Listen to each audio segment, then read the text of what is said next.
নমস্কার, গল্প নির্ঝরে আপনাদের সবাইকে স্বাগত। আজ আমরা শুনব বিভূতিভূষণ বন্দ্যোপাধ্যায়ের হৃদয়স্পর্শী গল্প পুঁই মাচা। ছোট ছোট সুখ, স্বপ্ন আর জীবনযুদ্ধের এক অনন্য কাহিনী এটি, যেখানে প্রকৃতির সরল সৌন্দর্য জড়িয়ে আছে মানুষের আশা নিরাশার সঙ্গে। একটুকু ভালোবাসা, একটুকু যত্ন, আর তাতেই গড়ে ওঠে এক পুঁই মাচার মতো নরম অথচ শক্তিশালী সম্পর্কের গল্প। চলুন শুনে দেখি বিভূতিভূষণ বন্দ্যোপাধ্যায়ের লেখা পুঁই মাচা। সহায়হরি চাটুর্যে উঠানে পা দিয়াই স্ত্রীকে বলিলেন, একটা বড় বাটি কি ঘটি যা হয় কিছু দাও তো, তারুকুড়ো গাছ কেটেছে, একটু ভালো রস আনি। শ্রী অন্নপূর্ণা ঘরের রান্নাঘরের দাওয়ায় বসিয়া শীতকালের সকালবেলা নারিকেল তেলের বোতলে ঝাঁটার কাঠি পুড়িয়া 2 আঙুলের সাহায্যে ঝাঁটার কাঠিলগ্ন জমানো তেলটুকু সংগ্রহ করিয়া চুলে মাখাইতেছিলেন। স্বামীকে দেখিয়া তাড়াতাড়ি গায়ের কাপড় একটু টানিয়া দিলেন মাত্র, কিন্তু বাটি কি ঘটি বাহির করিয়া দিবার জন্য বিন্দুমাত্র আগ্রহ তো দেখাইলেনই না, এমনকি বিশেষ কোনো কথাও বলিলেন না। সহায়হরি অগ্রবর্তী হইয়া বলিলেন, কি হয়েছে, বসে রইলে যে, দাও না একটা ঘটি। আহ, খেন্তি টেন্তি সব কোথায় গেল এরা, তুমি তেল মেখে বুঝি ছোবে না। অন্নপূর্ণা তেলের বোতলটি সরাইয়া স্বামীর দিকে খানিকক্ষণ চাহিয়া রহিলেন, পরে অত্যন্ত শান্ত সুরে জিজ্ঞাসা করিলেন, তুমি মনে মনে কি ঠাউরেছ বলতে পারো? স্ত্রী অতিরিক্ত রকমের শান্ত সুরে সহায়হরির মনে ভীতির সঞ্চার হইল। ইহা যে ঝড়ের অব্যবহিত পূর্বের আকাশের স্থিরভাব মাত্র, তাহা বুঝিয়া তিনি মরিয়া হইয়া ঝড়ের প্রতীক্ষায় রহিলেন। একটু আমতা আমতা করিয়া কহিলেন, কেন, কি আবার কি? অন্নপূর্ণা পূর্বাপেক্ষাও শান্ত সুরে বলিলেন, দেখো, রঙ্গ করো না বলছি, ন্যাকামো করতে হয় অন্য সময় করো। তুমি কি কিছু জানো না, নাকি খোঁজ রাখো না? অত বড় মেয়ে যার ঘরে, সে মাছ ধরে আর রস খেয়ে দিন কাটায় কি করে তা বলতে পারো? গায়ে কি গুজব রটেছে জানো? সহায়হরি আশ্চর্য হইয়া জিজ্ঞাসা করিলেন, কেন, কি গুজব? কি গুজব? জিজ্ঞাসা করো চৌধুরীদের বাড়ি। কেবল বাগদি দুলে পাড়ায় ঘুরে ঘুরে জন্ম কাটালে ভদ্রলোকের গায়ে বাস করা যায় না, সমাজে থাকতে হলে সেই রকম মেনে চলতে হয়। সহায়হরি বিস্মিত হইয়া কি বলিতে যাইতেছিলেন, অন্নপূর্ণা পূর্ববৎ সুরেই পুনর্বার বলিয়া উঠিলেন, এক ঘরে করবে গো, তোমাকে ওরা এক ঘরে করবে। কাল চৌধুরীদের চণ্ডীমণ্ডপে এসব কথা হয়েছে, আমাদের হাতে ছোঁয়া জল আর কেউ খাবে না। আশীর্বাদ হয়ে মেয়ের বিয়ে হলো না, ও নাকি উৎসুগ্গে করা মেয়ে, গায়ের কোনো কাজে তোমাকে আর কেউ বলবে না। যাক, ভালোই হয়েছে তোমার, এখন গিয়ে দুলে বাড়ি বাগদি বাড়ি উঠে বসে দিন কাটাও। সহায়হরি তাচ্ছিল্যের ভাব প্রকাশ করিয়া বলিলেন, এই, আমি বলি কি জানি কি ব্যাপার, এক ঘরে, সবাই এক ঘরে করেছেন, এবার বাকি আছেন কালীময় ঠাকুর। ওহ! অন্নপূর্ণা তেলে বেগুনে জ্বলিয়া উঠিলেন, কেন, তোমাকে এক ঘরে করতে বেশি কিছু লাগে নাকি? তুমি কি সমাজের মাথা, না একজন মাতব্বর লোক? চাল নেই, চুলো নেই, এক করার মুরদ নেই, চৌধুরীরা তোমায় এক ঘরে করবে, তার এমন কঠিন কথা কি? আর সত্যিই তো এদিকে ধাড়ি মেয়ে হয়ে উঠল। হঠাৎ সন্নামাইয়া বলিলেন, হলো যে 15 বছরে, বাইরে কমিয়ে বলে বেড়ালে কি হবে, লোকের চোখ নেই? পুনরায় গলা উঠাইয়া বলিলেন, না বিয়ে দেবার গা না কিছু, আমি কি যাব পাত্র ঠিক করতে? সশরীরে যতক্ষণ স্ত্রীর সম্মুখে বর্তমান থাকিবেন, স্ত্রীর গলার সুর ততক্ষণ কমিবার কোনো সম্ভাবনা নাই।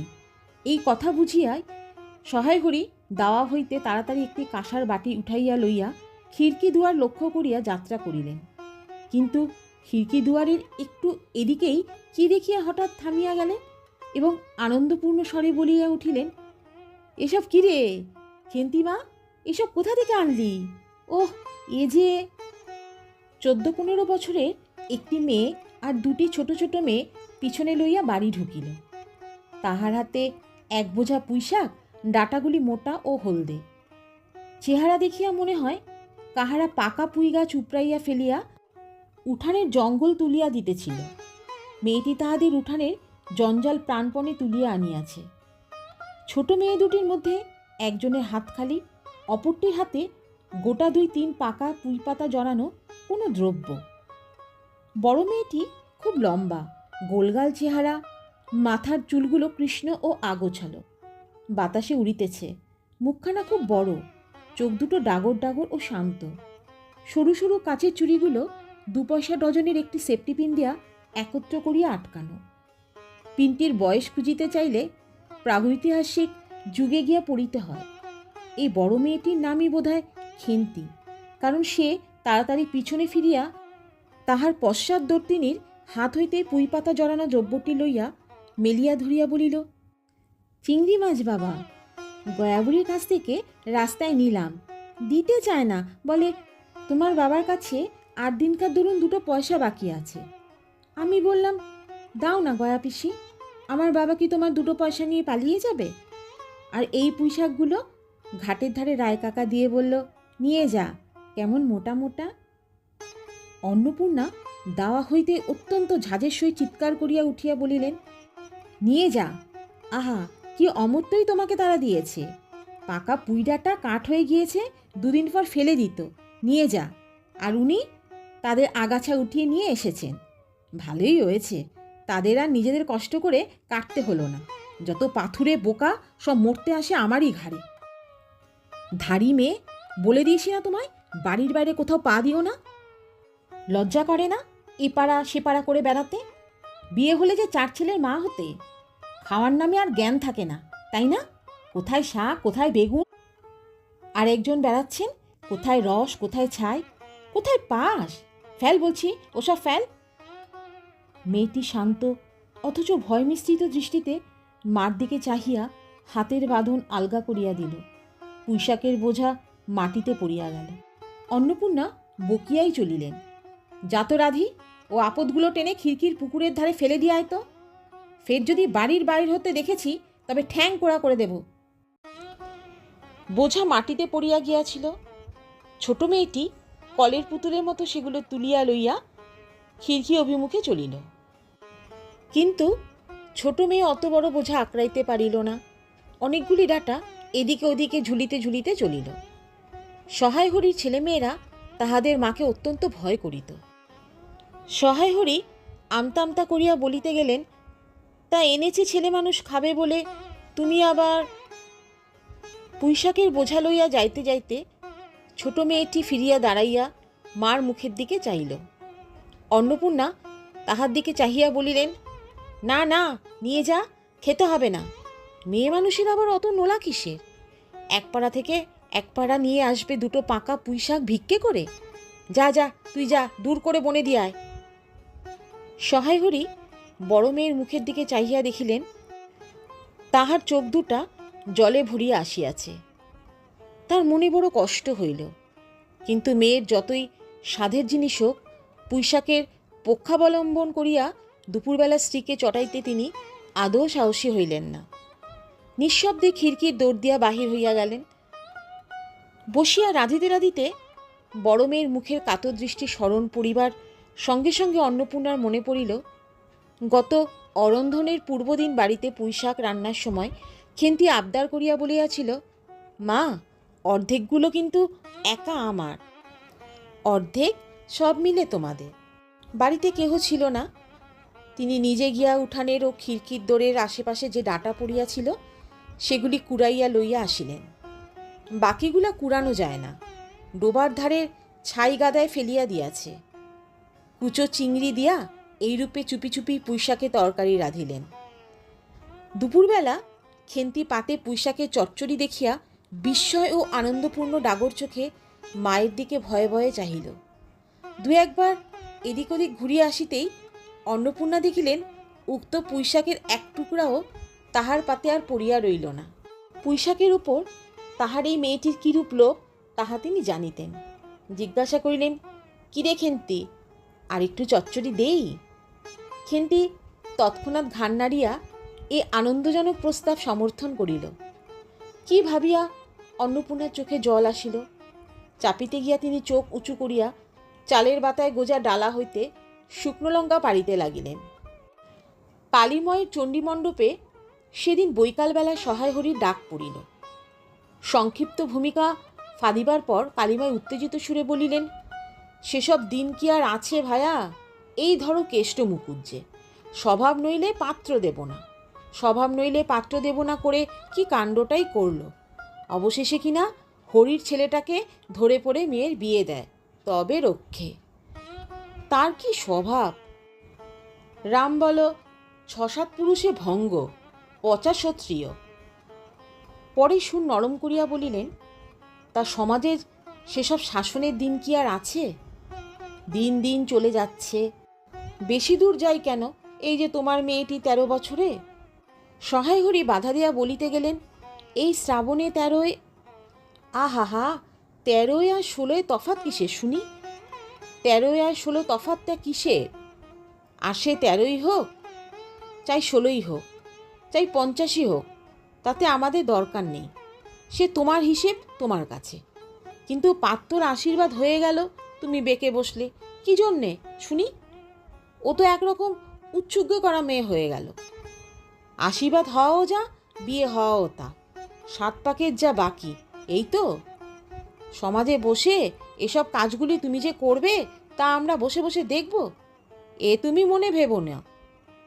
সমাজের বামুনদের যদি জাত মারবার ইচ্ছে না থাকে, মেয়ের বিয়ের বন্দোবস্ত করে ফেলো।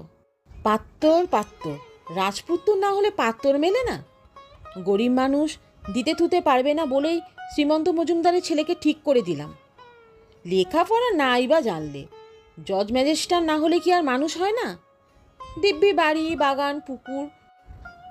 শুনলাম এবার নাকি 20 জমিতে 4টি আমন ধানও করেছে। ব্যাস রাজার হাল, 2 ভাইয়ের অভাব কি? ইতিহাসটা হইতেছে এই যে, মণিগাঁয়ের উক্ত মজুমদার মহাশয়ের পুত্রটি কালীময় ঠিক করিয়া দেন। কেন কালীময় মাথা ব্যথা করিয়া সহায় হরির মেয়ের বিয়ের সম্বন্ধ মজুমদার মহাশয়ের ছেলের সঙ্গে ঠিক করিতে গেলেন, তাহার কারণ নির্দেশ করিতে যাইয়া কেউ কেউ বলেন যে, কালীময় নাকি মজুমদার মহাশয়ের কাছে অনেক টাকা ধারেন, অনেক দিনের সুদ পর্যন্ত বাকি, শীঘ্র নালিশ হইবে ইত্যাদি। এই গুজব যে শুধু অবান্তর তাহাই নয়, ইহার কোনো ভিত্তি আছে বলিয়াও মনে হয় না। ইহা দুষ্টপক্ষের রটনা মাত্র। যাহাই হোক, পাত্রপক্ষ আশীর্বাদ করিয়া যাওয়ার দিন কতক পরে সহায় হরি টের পান, পাত্রটি কয়েক মাস পূর্বে নিজের গ্রামে কি একটা করিবার ফলে গ্রামের এক কুম্ভকার বধূর আত্মীয় স্বজনের হাতে বেদম প্রহার খাইয়া কিছুদিন নাকি শয্যাগত ছিল। এরকম পাত্রে মেয়ে দিবার প্রস্তাব মনোপুত না হয় সহায় হরি সে সম্বন্ধ ভাঙিয়া দেন। দিন 2 পরের কথা। সকালে উঠিয়া সহায় হরি উঠানে বাতাবি লেবু গাছের ফাঁক দিয়া যেটুকু নিতান্ত কচি রাঙা রৌদ্র আসিয়াছিল, তাহারই আতপে বসিয়া আপন মনে তামাক টানিতেছেন। বড় মেয়ে খেন্তি আসিয়া চুপি চুপি বলিল, বাবা যাবে না? মা ঘাটে গেল। সহায় হরি একবার বাড়ির পাশে ঘাটের পথের দিকে কি জানি কেন চাহিয়া দেখিলেন, পরে নিম্নস্বরে বলিলেন, যা শিগগির শাবলখানা নিয়ে আয় দেখি। কথা শেষ করিয়াই তিনি উৎকণ্ঠার সহিত জোরে জোরে তামাক টানিতে লাগিলেন এবং পুনরায় একবার কি জানি কেন খিড়কির দিকে সতর্ক দৃষ্টি নিক্ষেপ করিলেন। ইতিমধ্যে প্রকাণ্ড ভারী একটা লোহার শাবল 2 হাত দিয়া আঁকড়াইয়া ধরিয়া খেন্তি আসিয়া পড়িল। তৎপরে পিতা পুত্রীতে সন্তর্পণে সম্মুখে দরজা দিয়া বাহির হইয়া গেল। ইহাদের ভাব দেখিয়া মনে হইতেছিল ইহারা কাহারো ঘরে শীত দিবার উদ্দেশ্যে চলিয়াছে। অন্নপূর্ণা স্নান করিয়া সবে কাপড় ছাড়িয়া উনুন ধরাইবার জোগাড় করিতেছেন। মুখুজ্জে বাড়ির ছোট খুকি দুর্গা আসিয়া বলিল, খুড়িমা, মা বলে দিল খুড়িমাকে গিয়ে বল মা ছোবে না, তুমি আমাদের নবান্নটা মেখে আর ইতুর ঘটগুলো বার করে দিয়ে আসবে। মুখুজ্জে বাড়ি ও পাড়ায় যাইবার পথের বাঁধারে এক জায়গায় শ্যাওড়া বনভাট, রাংচিতা ও বনচালতায় গাছের ঘন বন। শীতের সকালে এক প্রকার লতাপাতায় ঘন গন্ধ বন হইতে বাহির হইতেছিল। একটা লেজঝোলা হলদে পাখি আমড়া গাছের এডাল হইতে ওডালে যাইতেছে। দুর্গা আঙুল দিয়া দেখাইয়া বলিল, খুড়িমা খুড়িমা, ওই যে কেমন পাখিটা।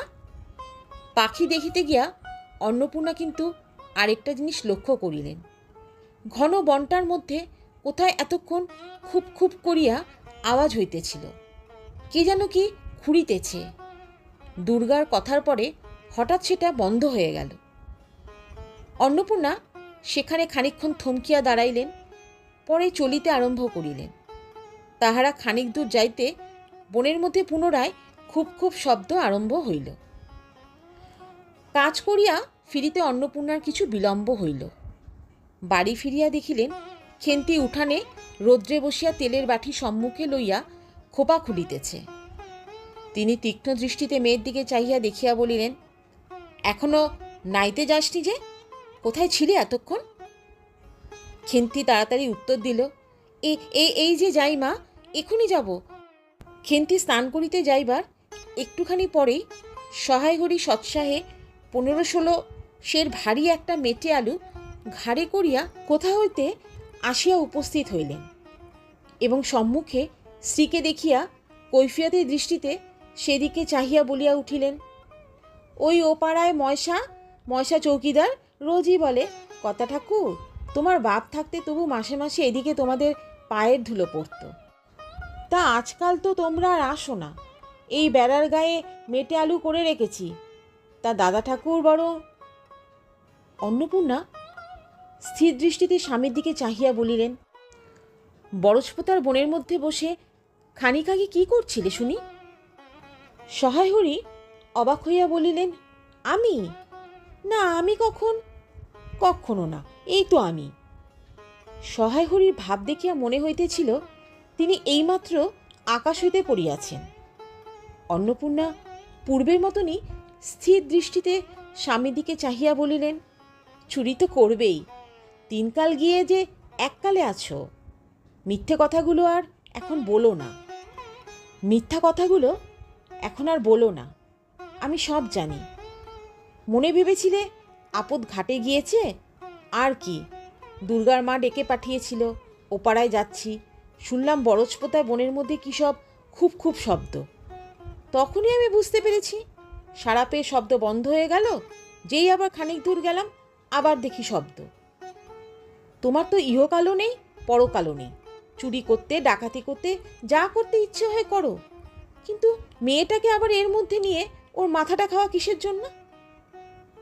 সহায়হরি হাত নাড়িয়া বরজপোতার তাহার উপস্থিত থাকার বিরুদ্ধে কতগুলো প্রমাণ উত্থাপন করিবার চেষ্টা করিতে গেলেন, কিন্তু স্ত্রীর চোখের দৃষ্টির সামনে তাহার বেশি কথা জোগাইল না, বা কথিত উক্তিগুলির মধ্যে কোনো সম্বন্ধ খুঁজিয়া পাওয়া গেল না।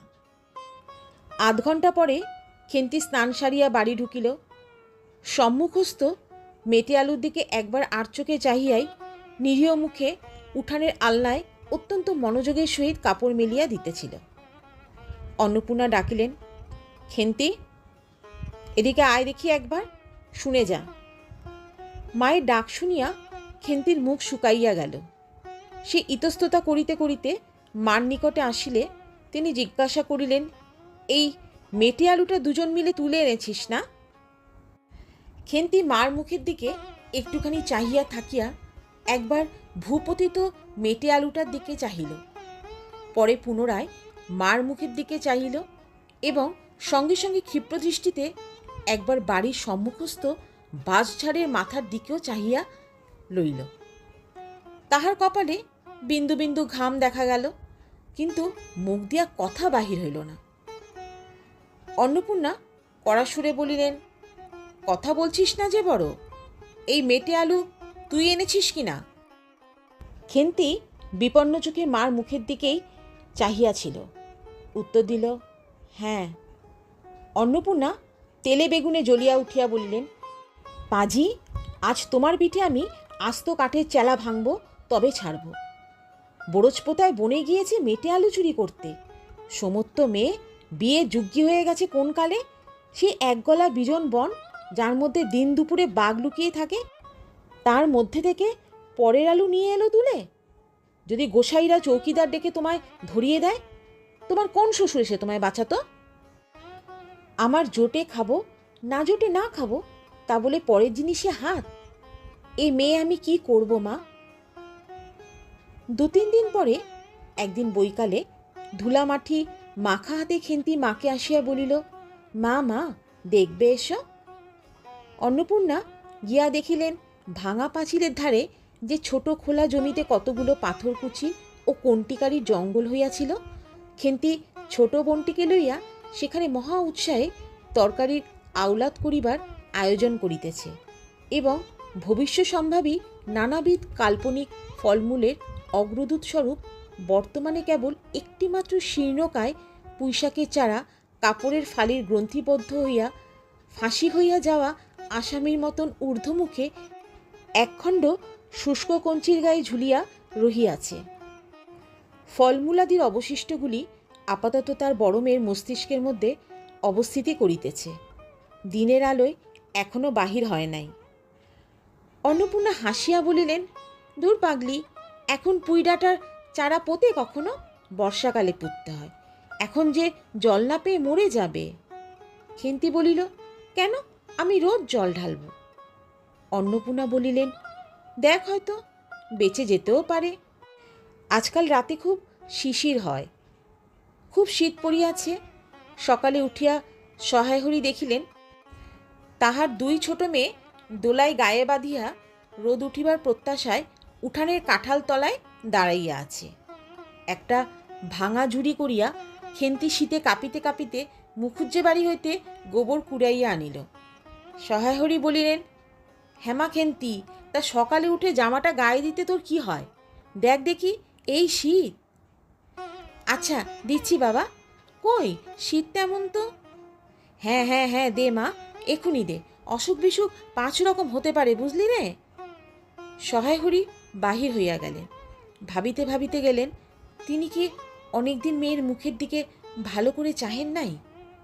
খেন্তির মুখ এমন সুশ্রী হইয়া উঠিয়াছে। জামার ইতিহাস নিম্নলিখিত রূপ। বহু বৎসর অতীত হইল।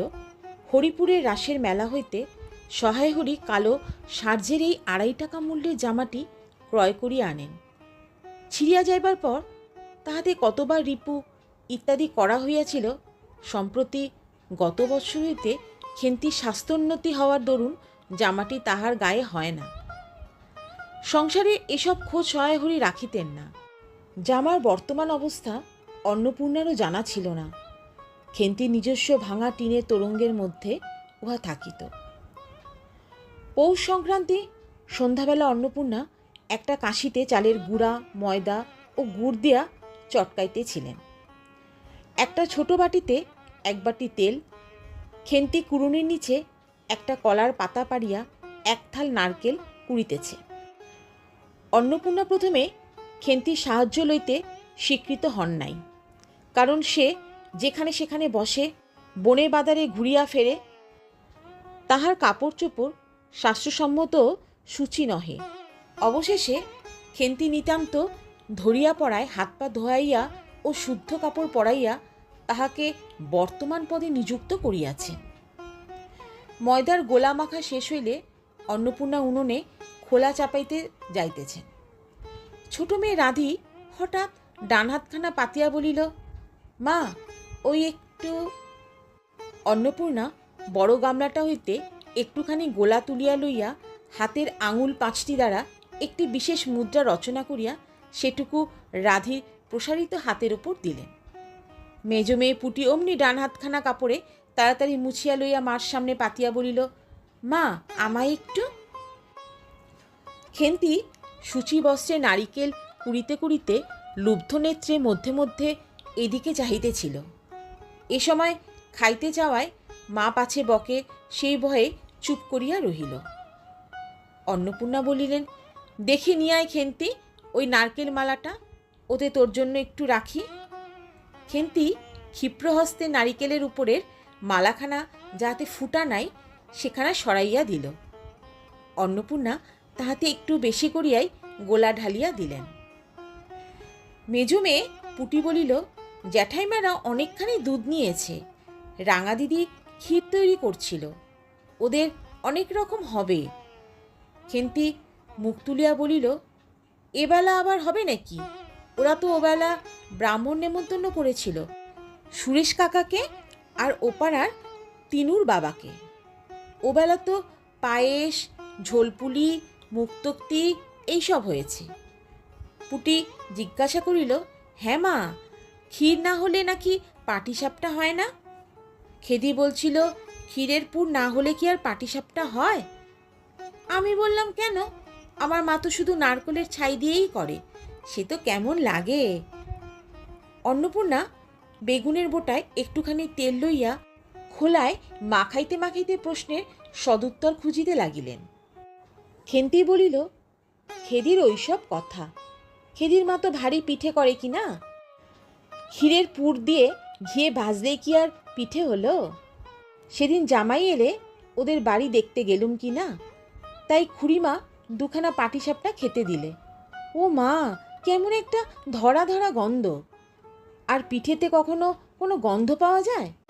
পাটিসাপটায় ক্ষীর দিলে ছাই খেতে হয়।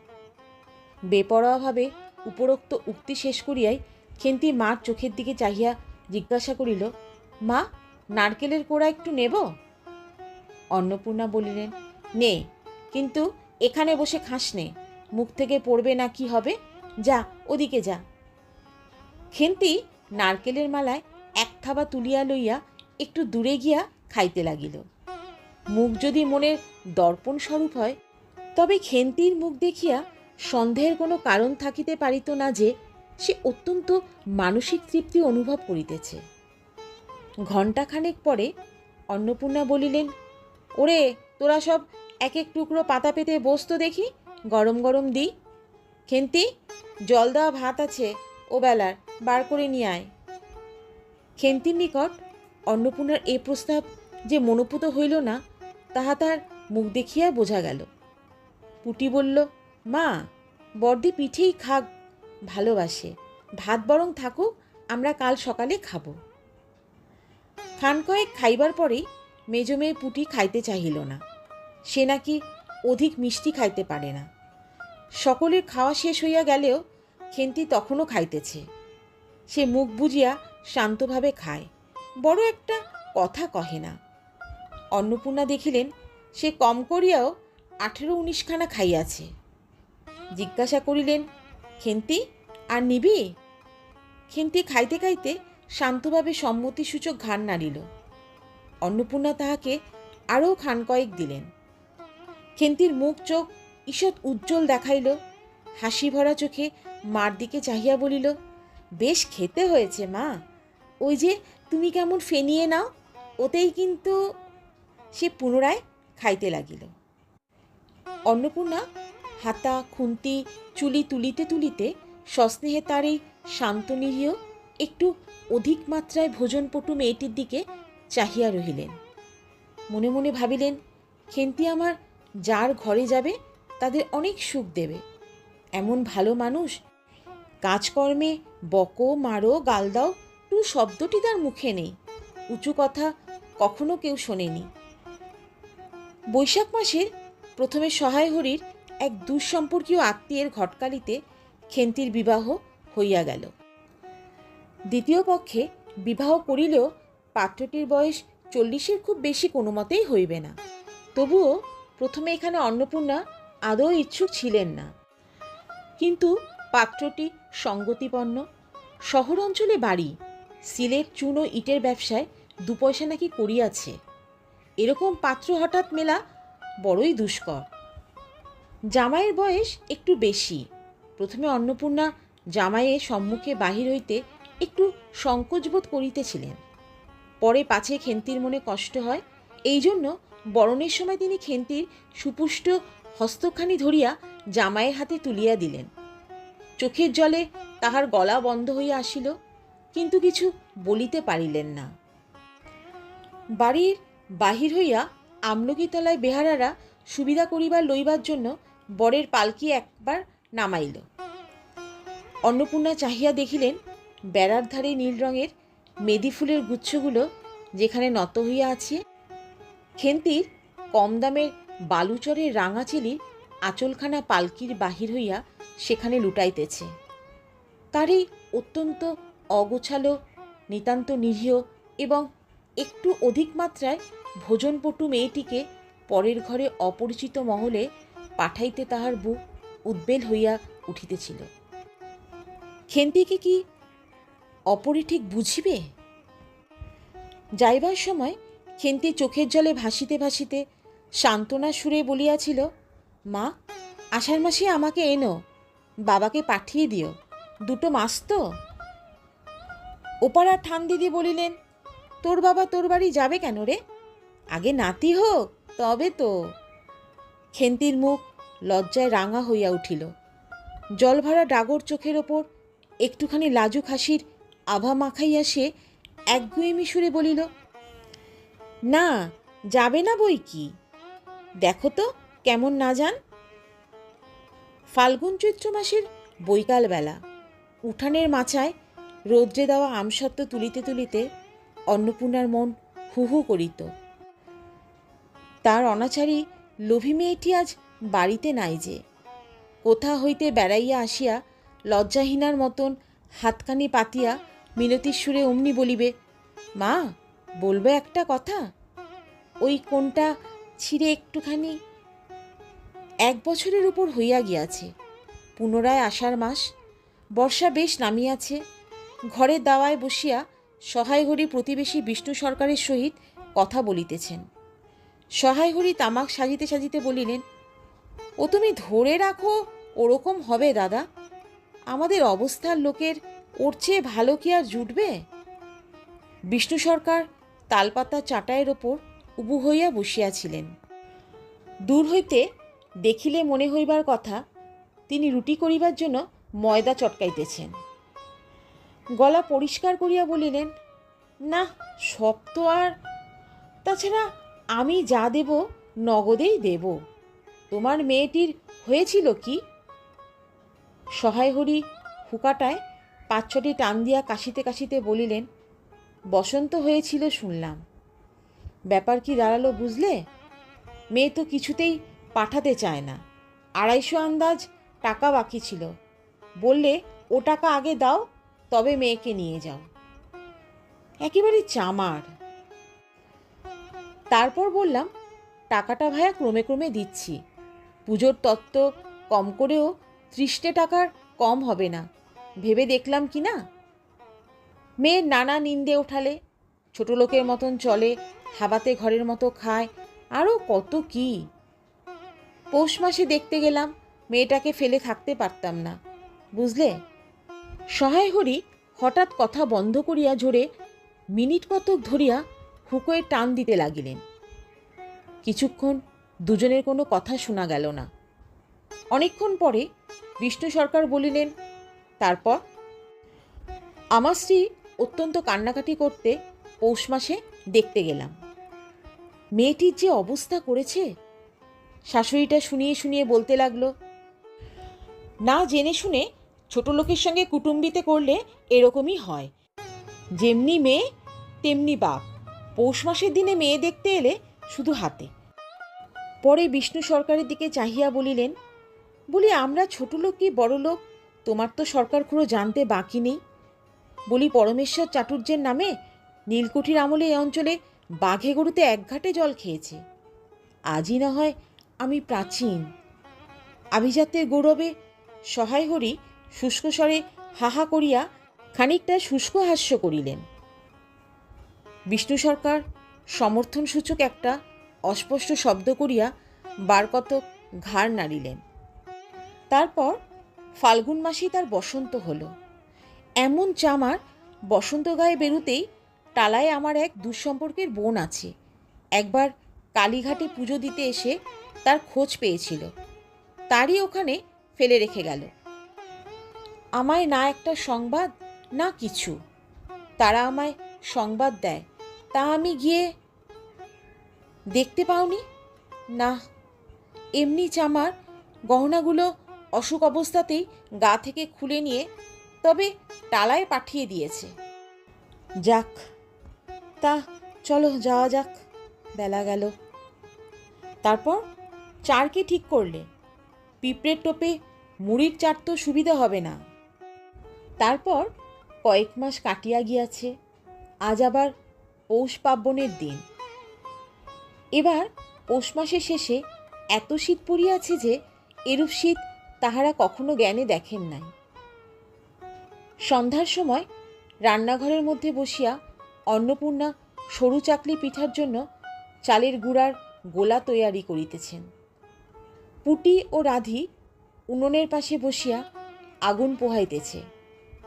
রাধি বলিতেছে, আর একটু জল দিতে হবে মা, অত ঘন করে ফেললে কেন? পুটি বলিল, আচ্ছা মা, ওতে একটু নুন দিলে হয় না? ও মা, দেখো মা, রাধির দোলায় কোথায় ঝুলছে, এক্ষুনি ধরে উঠবে। অন্নপূর্ণা বলিয়া উঠিলেন, সরে এসে বসো মা, আগুনের ঘাড়ে গিয়ে না বসলে কি আগুন পোহানো হয় না? এইদিকে আয়। গোলা তৈয়ারি হইয়া গেল। খোলা আগুনে চড়াইয়া অন্নপূর্ণা গোলা ঢালিয়া মুচি দিয়া চাপিয়া ধরিলেন। দেখিতে দেখিতে মিঠে আছে পিঠে টোপরের মতো ফুলিয়া উঠিল।